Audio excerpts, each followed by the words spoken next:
Hola, bienvenidos y bienvenidas a ¿Qué Poder? El podcast de la energía de ICE Intercolombia y Fundación Barco. Yo soy Teo Robledo y así como los cables conducen la corriente eléctrica, yo estaré conduciendo este viaje por el maravilloso mundo de la energía, ese en el que vive Eloísa Latorre y sus amigos.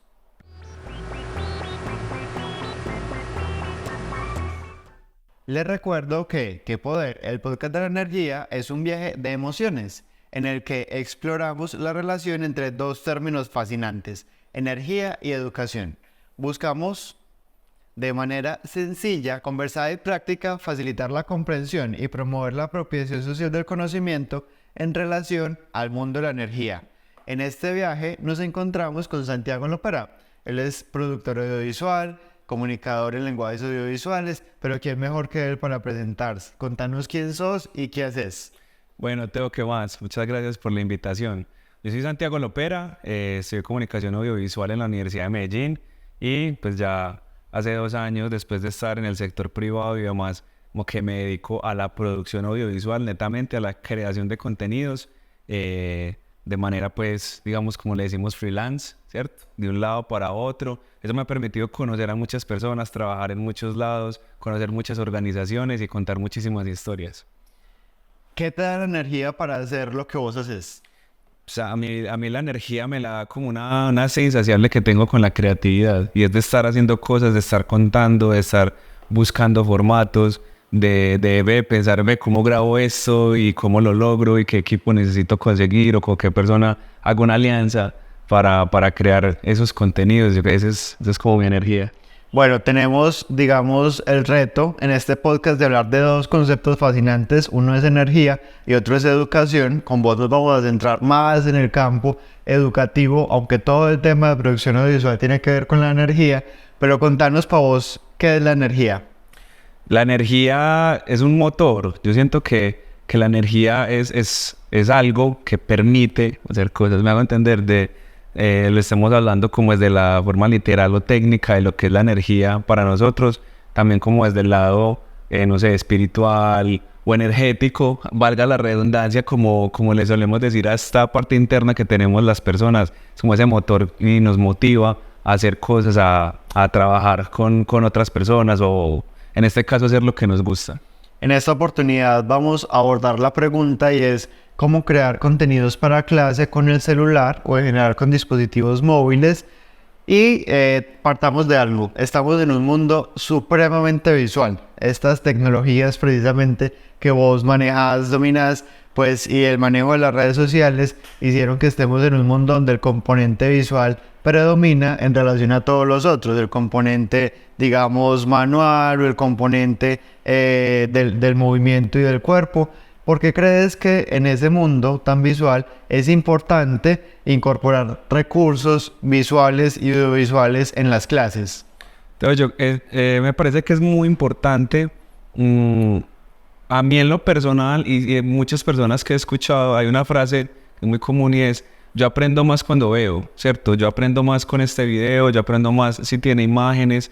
Y a veces se relaciona un poquito como con la pereza a la lectura, no sé, o sea, de pronto tenga una connotación negativa, pero pues es evidente que es lo que hay. Es lo que hay, o sea, las personas, y actualmente, como vos lo decís, con nuestros cambios en los hábitos y el apego que tenemos a las redes sociales, estamos acostumbrando el cerebro a consumir contenidos de video y gráficos. Entonces yo creo que si esa es una realidad a la que el ser humano se está adaptando, yo creo que la educación y todo el tema pedagógico también debe apuntar a esas herramientas, siempre haciendo un balance y no llevándolo pues como a este lado negativo o un lado un poco como es de la alcahuetería, como diría mi mamá, pero sí encontrando ese balance y buscando la manera que la hay de crear contenidos didácticos que llamen la atención o en plataformas que puedan llamar la atención de los niños o de los jóvenes, ¿cierto? Entonces están los juegos donde vos puedes aprender, o están las plataformas donde hay actividades, donde vos encontrás contenidos multimedia, entonces que está el texto, pero también está el audio, pero también está el video, pero también está el podcast, donde también está el juego y la herramienta para aprender. Entonces yo creo que en temas educativos y en la academia hay que buscar ese híbrido y cómo nosotros estamos haciendo esa transición, porque nosotros seguimos siendo la generación del cambio, aún falta mucha tecnología por llegar a nuestro día a día.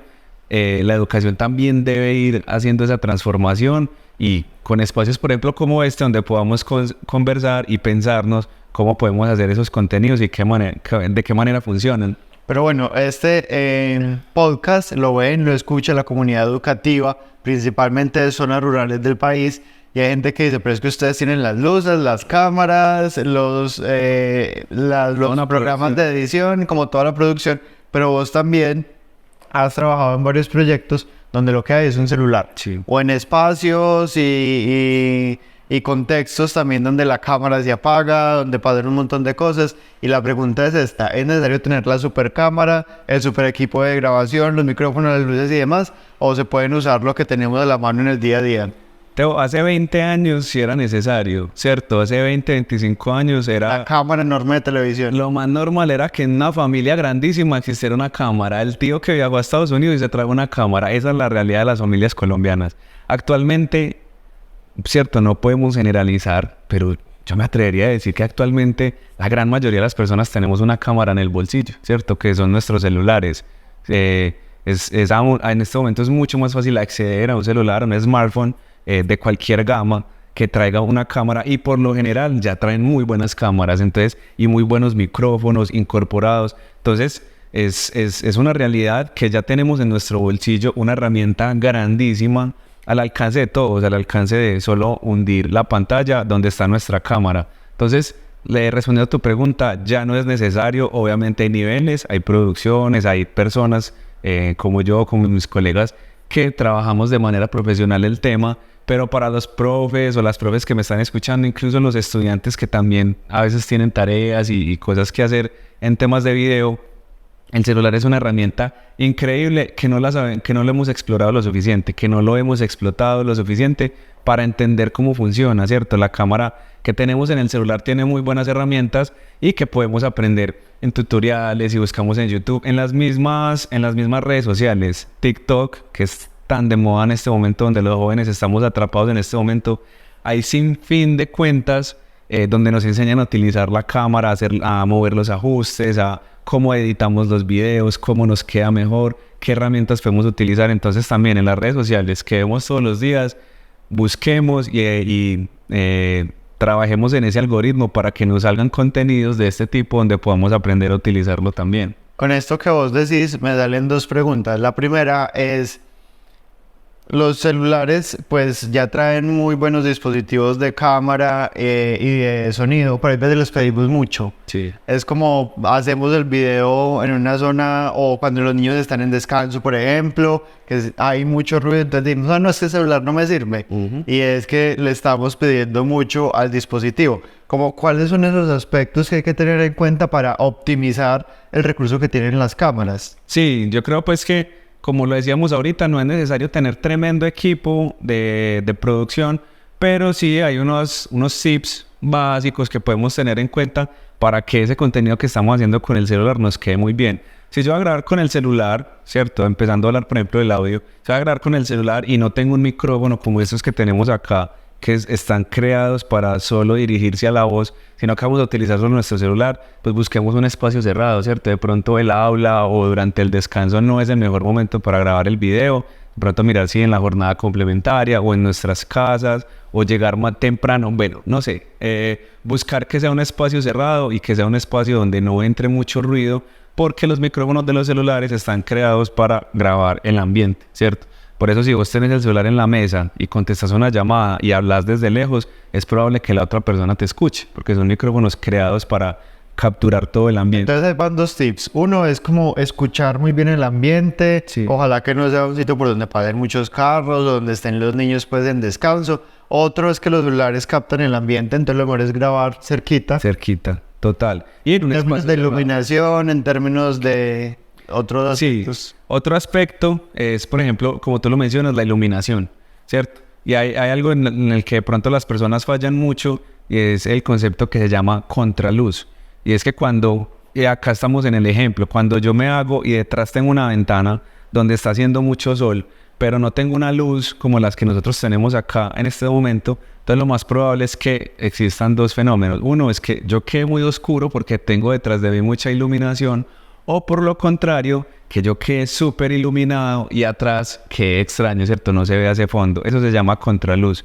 ¿Cómo entonces contrarrestamos eso? Utilicemos la luz natural, ¿cierto? Todos tenemos acceso a una luz que es el sol y eso pues es inevitable hasta hoy. Entonces, de pronto no darle la espalda a la ventana, sino por lo contrario, mirar la ventana para que esa luz que me está regalando el día nos quede frente y la persona se vea. Es decir, si yo soy profe, voy a grabar un video y no tengo estas luces, no es recomendado esto que estamos haciendo, sino lo más recomendable sería grabar en esta dirección. Aprovechar la luz que tenemos del sol. Aprovechar la luz del sol que me está entrando por una ventana, por un patio y pues utilizarlo de esa manera. En términos, por ejemplo, del movimiento de la cámara, pues tal vez las personas no tengan trípode, pero pueden adaptar, no sé, libros y sentarse en una mesa, como cuál sería la recomendación. Total, y eso que vos mencionás de los libros es recursivos, ¿cierto? Hay grandes proyectos, hay grandes contenidos de YouTube que se crean de esa manera, con una cámara puesta sobre una pila de libros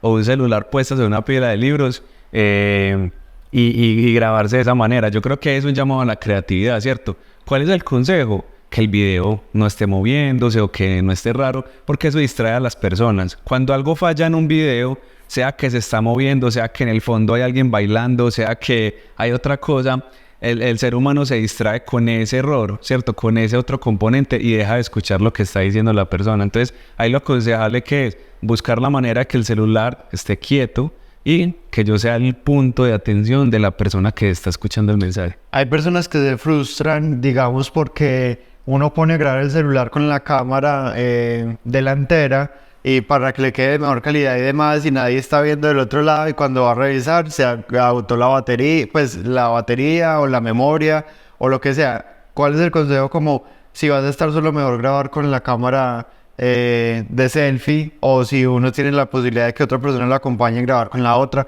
¿Cuál es la recomendación ahí? Bueno, en teoría, la mayoría de los celulares sí tienen mejor calidad con la cámara trasera, ¿cierto? Eso lo han estado trabajando mucho porque precisamente el fenómeno del selfie ha hecho que las personas compren un celular enfocándose en eso, en la calidad de la cámara frontal para poderse tomar fotos bonitas. Entonces, actualmente, y la mejor opción sí es grabarse con la cámara frontal, con la de selfie, para evitar ese tipo de problemas que nos dice Mateo. De que si yo no estoy viendo lo que está grabando, no estoy viendo la pantalla, de pronto se apaga, de pronto entra una llamada. Ese es un tip también muy importante. Poner el celular en modo avión. Poner el celular en modo avión, porque cuando entra una llamada, el celular vibra y hace que el video quede vibrando, o incluso pues con el ruido de la llamada. Entonces también ese es un tip muy importante, poner el celular en modo avión o en modo pues silencio, que no entre ninguna notificación para que no tengamos ese problema. Pero retomando pues lo que me decías del tema de la cámara, sí, actualmente los celulares traen una cámara frontal muy buena, muy poderosa, que solo basta con que limpiemos el vidrio, que se engrasa mucho con el tacto, con el uso. Limpiemos el vidriecito donde está justo la cámara para que no nos quede empañado el video o la fotografía, que no nos quede sucio, y grabemos con esa. Es mucho mejor también, que es muy valioso y importante ahí. De pronto, si tenemos la posibilidad de conectar el cargador para que el celular esté todo el tiempo con la batería, pues también nos va a evitar mucho que se nos apague, se nos descargue y demás. Yo dije ahorita que tenía dos preguntas con lo que vos decías, y la segunda es, mucha gente coge el celular y vamos a grabar un video y taque, como esté la configuración de la cámara, y vos lo decías ahorita, ¿cómo aprender a usar esa configuración de la cámara? Todos los dispositivos, según la referencia, tienen una configuración distinta, hay unas generalidades. Explicaremos un poquito lo de la ley de tercios, que uno puede activar esas cuadrículas y eso para qué sirve. Sí, hablemos de la configuración de la cámara antes de grabar. El consejo que yo doy en el taller que hago de fotografía y video móvil con el celular es que, como decimos en Antioquia, cacharriemos mucho la cámara, o sea, que nos metamos a buscar las opciones y a buscar los ajustes, porque por lo general los celulares vienen de fábrica con unos ajustes automáticos, ¿cierto? Entonces, ¿qué pasa? Hay un error ahí que se comete, y es que los celulares traen la calidad, sí, es cierto, es una proporción, entre más calidad pues más pesa el video. ¿Qué pasa? Los celulares traen una opción que es que esa calidad sea automática. ¿Cómo así? mientras el celular se va llenando, la tarjeta de memoria se va llenando, entonces la cámara empieza a bajar la calidad para que los videos empiecen a pesar menos. Eso no está bien, eso no nos funciona, ¿cierto? Lo mejor es tratar de optimizar la tarjeta de memoria de otros temas, de WhatsApp, de la música que descargo. Es mejor estarlo organizando por ahí y que mantengamos la cámara siempre en calidad. Se recomienda una calidad, un formato que se llama Full HD, ¿cierto? FHD, ese es como el formato más estándar que podemos manejar. Que aparece así literal en la mayoría de celulares. FHD o Full HD o 1920 por 1080, ¿cierto? Si estamos hablando de píxeles. Obviamente hay celulares que graban en 4K, en 2K, que ya es un formato que pesa un poquito más y que no es realmente tan necesario, ¿cierto? Porque Full HD es la proporción o el formato en que están la gran mayoría de pantallas de celulares, de computadores, de televisores. Entonces es mejor mantenerlo ahí y es la mejor proporción en calidad y en peso. Ese tema. Y algo que vos mencionabas y que me gusta trabajarlo mucho es algo que se llama la ley de tercios o la cuadrícula de tercios. Y es que nuestras cámaras, ojalá las personas que están viendo este video se vayan de una para su cámara. En edición ponemos Podemos ponerlo. Ahí en nuestros celulares nosotros podemos activar como una cuadrícula, como un triqui, ¿cierto? Que aparezca en la pantalla. Esto no va a salir en la fotografía, solo lo vemos en nuestras pantallas. Y eso lo que nos permite es que nosotros podamos, digamos, componer o hacer mejor composición de la fotografía o el video. Nos ayuda para que el video esté derecho, ¿cierto? Que no esté torcidito. Nos ayuda para organizar los elementos en cada uno de estos cuadritos y que se vea pues de una manera mejor. Hay una pregunta que las personas se pueden hacer en términos de formato, ¿cierto? Y es que los celulares también han traído un formato que casi no se usaba antes, del formato vertical. Sí. Estamos acostumbrados a que el cine, la televisión, pues siempre eran formatos horizontales. Cuando empezamos nosotros a hacer presentaciones y diapositivas era el formato horizontal. ¿Cómo saber cuándo hacerlo horizontal y cuándo hacerlo vertical? Claro, es importante antes de hacer el contenido, antes de sentarme a grabar, pensar para qué red o para qué plataforma lo voy a hacer, ¿cierto? Si de pronto yo voy a grabar un video que le voy a presentar a mis estudiantes en un tablero digital que tengo, un video bin o un computador que tengo en el salón de clase, pues lo mejor es que grabemos de manera horizontal, ¿cierto? Con el celular acostado. Pensando en la pantalla. Claro, para aprovechar la pantalla en la que voy a mostrar mi contenido.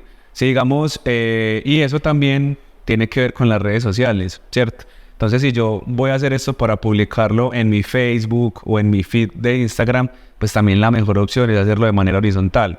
Ojo, ¿qué pasa? Que estas plataformas ya tienen el híbrido y ya manejan contenidos en los dos formatos. Entonces, si mi objetivo es llegar a muchos jóvenes, si mi objetivo es que este contenido se viralice, pues la mejor opción será entonces grabarlo en vertical para subirlo en TikTok, para subirlo en Reels, para subirlo en los estados y que tenga mucho más dinamismo que si era una publicación. Si es para YouTube, lo mismo. Si es un video de 15 minutos que voy a grabar, lo mejor será hacerlo horizontal para subirlo a YouTube. Pero si es algo muy cortico y que lo puedo aprovechar en los shorts de YouTube o en TikTok, hagámoslo vertical, que seguramente va a tener mucha más repercusión en las redes sociales porque estamos todo el tiempo pues revisando como en este formato.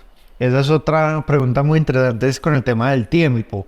Digamos que hay plataformas que Instagram le va a subir a uno videos largos, pero si son en un formato más horizontal, si son en un formato no como un reel, sino tradicional. Sí. Lo mismo, por ejemplo, TikTok permite subir videos más largos después de cierto número de seguidores y demás. Es como, y le pasa a mucha gente que hace el video, hace la edición, pero cuando llega a la red social se da cuenta que le queda mucho el video. Entonces, como, ¿qué tener en cuenta a la hora de grabar y de planear el video en temas de tiempo? Pues ahí también tiene que ver mucho, Teo, y es lo que nos aborda en este momento a los creadores de contenido, es el tema del algoritmo, el tema de las tendencias, de cómo las personas están recibiendo el contenido, ¿cierto? Si vamos a hablar desde ese lado, y lo que yo decía ahora, si quiero hacer un contenido que con el objetivo de que se vuelva viral, que le llegue a muchas personas, pues habrá que montarnos en el bus de las nuevas tendencias. Videos corticos, un minuto y medio. Exacto, de cómo están funcionando las redes, y es pensar en videos de máximo 1 minuto y medio, incluso actualmente 1 minuto y medio es mucho, ¿cierto? Actualmente ya empieza a hacer esos contenidos largos que estamos viviendo en el mundo de la inmediatez, ¿cierto? quiero la información en los primeros 10 segundos. Eso pues ya ahí nos meteríamos en temas ya narrativos, pues de cómo debe empezar un video para enganchar a las personas. Pero hablando en duraciones, eso, y retomo, tiene que ver mucho con el objetivo, ¿cierto? De pronto hay algunos profes que piensen, este contenido no soy capaz de decirlo en 1 minuto y medio.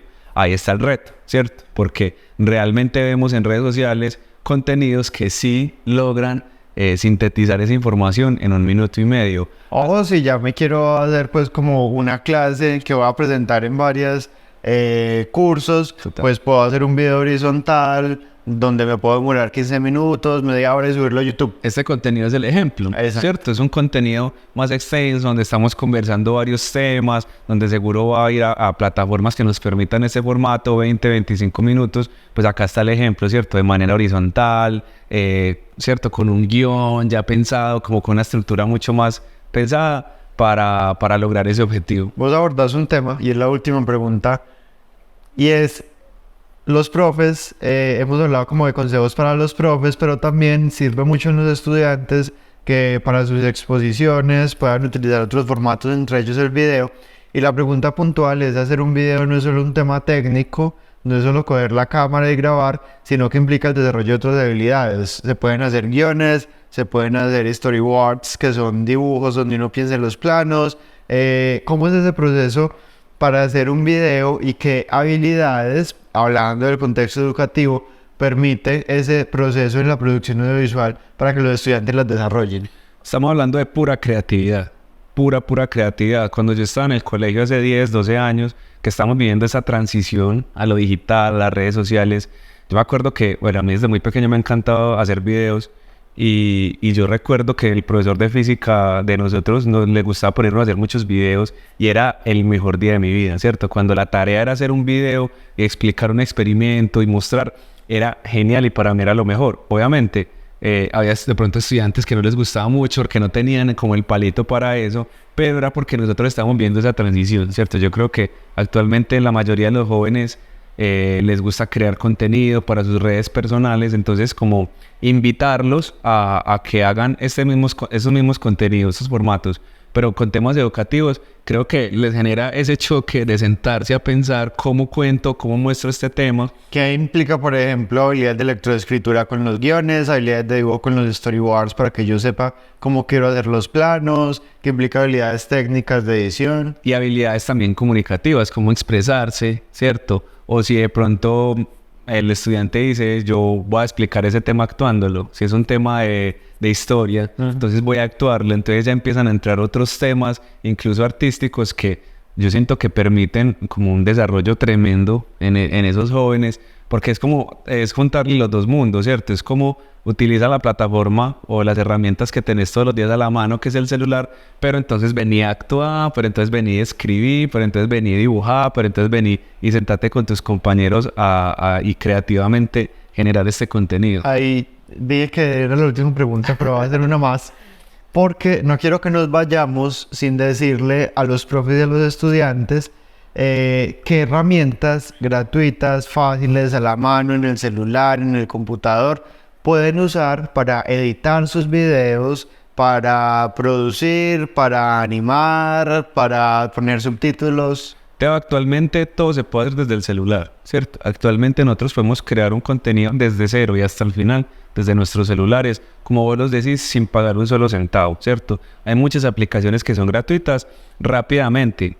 Para edición de fotografía, de video, está una que se llama CapCut. Acá las podemos estar poniendo el nombre. Es totalmente gratuita, es muy intuitiva de manejar. Ahí podemos editar videos, ponerle texto, ponerle subtítulos, ponerle imágenes, ponerle música, recortar, organizar. Bueno, todo lo que es editar un video lo podemos hacer desde nuestro celular con videos que grabemos desde nuestro celular. Otra herramienta que me parece muy importante y que está, digamos, como en este momento dando la parada para la edición de audio, que la estamos hablando ahora, es una inteligencia artificial gratuita que encontramos en Google, que se llama Adobe Podcast, ¿cierto?